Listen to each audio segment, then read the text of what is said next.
AP అసెంబ్లీకి count down start అయింది. కానీ వైసీపీ నిర్ణయంపై క్లారిటీ మిస్ అయింది. ఈసారి సమావేశాలు మునుపటి లెక్క కాదు, సంథింగ్ స్పెషల్ అంటూ కూటమి నేతలు ఇప్పటికే సంకేతాలు పంపారు. వైసీపీ నేతలు వచ్చినా రాకపోయినా తమ వ్యూహాలతో సిద్ధంగా ఉన్నాయి మూడు పార్టీలు. మరి వైసీపీ సంగతి ఏంటి?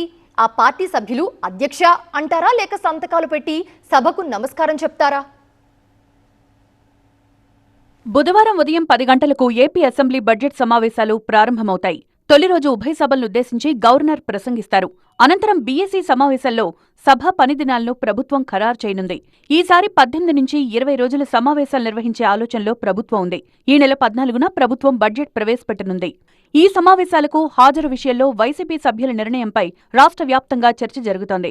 ఈసారి సమావేశాలకు వైసీపీ సభ్యులు వస్తారంటూ ప్రచారం జరుగుతున్నప్పటికీ ఒక్కరోజు మాత్రమే హాజరవుతారా, లేక సభ జరిగినన్ని రోజులు సమావేశాల్లో ఉంటారా, సభలో ప్రసంగిస్తారా, లేక సంతకాలు పెట్టి వెళ్లిపోతారా అనేవి సమాధానం లేని ప్రశ్నలు. ఎందుకంటే ఈ విషయంపై జగన్ నుంచి గానీ, పార్టీ నుంచి గానీ అధికారిక ప్రకటన రాలేదు. దీంతో రాజకీయ వర్గాల్లో ఉత్కంఠ నెలకొంది. అసెంబ్లీకొచ్చే దమ్ము గానీ, ప్రజా సమస్యలపై మాట్లాడాలనే ఆలోచనే గానీ వైసీపీకి లేదంటోంది కూటమి సర్కార్. గత పాలనలోని అవినీతి అక్రమాలపై నిలదీస్తామనే భయం ఉంది కాబట్టే సభకు రావడానికి భయపడుతున్నారనేది కూటమి సభ్యుల వాదన. నిజంగా భయం లేకపోతే ఇప్పటికైనా సభకు రావాలంటూ సవాల్ కూడా చేస్తున్నారు కూటమి నేతలు. పాలనను అవినీతిమయం, అసమర్థ పరిపాలన సాగించి రాష్ట్రాన్ని సర్వనాశనం చేశారు కాబట్టి జగన్మోహన్ రెడ్డి అండుకు ఈరోజు శాసనసభలో మాట్లాడడానికి జంకుతున్నారు, భయపడుతున్నారు, బెంబేలెత్తిపోతా ఉన్నారు. 2024లో కూటమి సర్కార్ కొలువు తీరినప్పట్నుంచి అసెంబ్లీ వ్యవహారాలపై వైసీపీ అభ్యంతరాలు వ్యక్తం చేసిన విషయం తెలిసిందే. ఇక జగన్కు ప్రతిపక్ష హోదా ఇవ్వకపోవడంతో సమావేశాలకు వెళ్లకూడదని వైసీపీ నిర్ణయించుకుంది. ఈ మేరకు ఇన్ని రోజుల పాటు సమావేశాలకు దూరంగానే ఉంటూ వచ్చింది వైసీపీ. ప్రతిపక్ష పార్టీగా గుర్తించినప్పుడు సభకు ఎందుకు రావాలంటే వైసీపీ గతంలోనే ప్రశ్నించింది. జగన్ కూడా పలుమార్లు ఇదే విషయాన్ని ప్రస్తావించారు. కనీసం మల్టిపుల్ పార్టీస్ అన్న అపోజిషన్లో ఉన్నాయంటే అది లేదు. ఉన్నది ఒకే ఒక్క పార్టీ ప్రతిపక్షం. ఆ పార్టీని కూడా నువ్వు ప్రతిపక్షం అనడంలా. ఆ పార్టీ నువ్వు ప్రతిపక్షం ఎందుకు అనడంలా? ప్రతిపక్షం మనం అన్నాం అనుకో, ఎంతమంది ఎమ్మెల్యేలు ఉన్నా కూడా ఆ ప్రతిపక్షానికి ఒక నాయకుడు అనేవి ఉంటాడు. ఆటోమేటిక్గా ప్రతిపక్ష నాయకుడు అవుతాడు.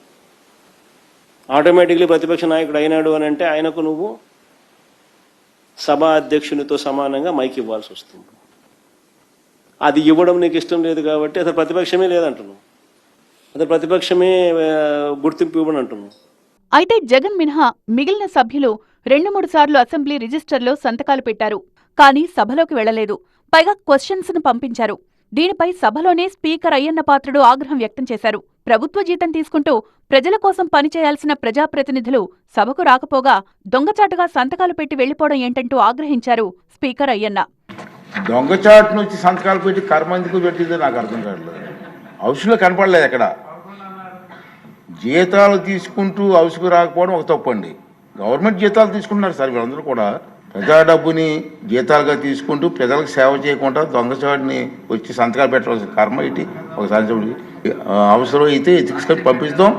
దీని మీద సరైన కఠిన చర్యలు చేస్తారు. రాబోయే రోజుల్లో ఎమ్మెల్యే తాలూకు పాత్ర ఏంటి, వాళ్ళ డ్యూటీస్ ఏంటో వాళ్ళకి తెలియాలి, ప్రజలకు కూడా తెలియాలండి. ఈసారి అసెంబ్లీ సమావేశాలకు రాకపోతే వైసీపీ సభ్యులకు ఓ గండం పొంచుందనే ప్రచారం కూడా సాగుతోంది. ఆ ప్రమాదమే అనర్హత వేటు. అసెంబ్లీకి వరుసగా 60 పని దినాలు హాజరు కాకపోతే సదరు సభ్యులపై చర్యలు తీసుకునే వెసులుబాటు ఉందంటూ స్పీకర్ అయ్యన్న గతంలోనే ప్రస్తావించారు. ఇప్పుడు జరిగే సమావేశాలకు గనక వైసీపీ హాజరు కాకపోతే ఆ 60 రోజుల నిబంధన పూర్తయ్యే అవకాశముంది. దీన్నించి తప్పించుకునేందుకైనా అసెంబ్లీకి వెళ్లాలని వైసీపీ నిర్ణయించుకున్నట్లుగా పొలిటికల్ సర్కిల్లో టాక్. అయితే ఒక్కరోజే హాజరవుతారా, లేక సెషన్ మొత్తానికి వెళ్తారా అనేది వెయిట్ అండ్ సీ. మరోవైపు వైసీపీ సభ్యులు రాకపోతే స్పీకర్ ఎలాంటి చర్యలు తీసుకుంటారనేది కూడా ఉత్కంఠగా మారింది.